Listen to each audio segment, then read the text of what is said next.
Number 4, my customers don't, and then fill in the blank. I can't tell you the perceptions that I have been told by my staff or by other, businesses that are in a similar field that, the customers don't do this.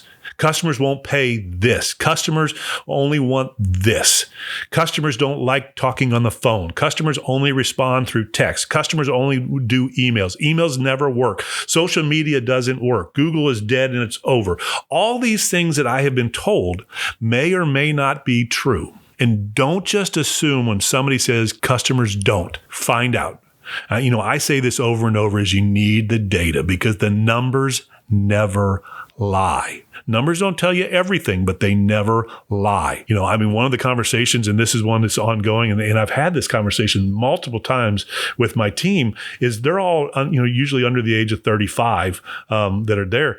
And they have this idea of how they view the world, and they don't realize that not everybody views the world the same way. So we talk about, and I ask, well, what kind of social media should we do in advertising? And they'll always say, oh, you don't do Facebook, you only do Instagram, because nobody looks at Facebook anymore. People only look at Instagram. Well, it's funny because finally we got the data and Instagram was about 5 times less. So Facebook was 5 times more traffic than Instagram. The numbers don't lie.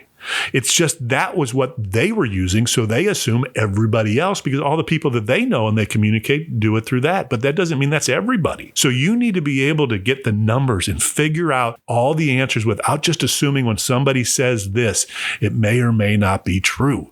And that was a hard lesson. And that has to do with price points. Will they buy this or will they not buy this at that particular price point? Advertising and sales. You can't call people anymore. I'm just telling you, we have a generation, that is now entering the workforce that cannot stand talking on the phone.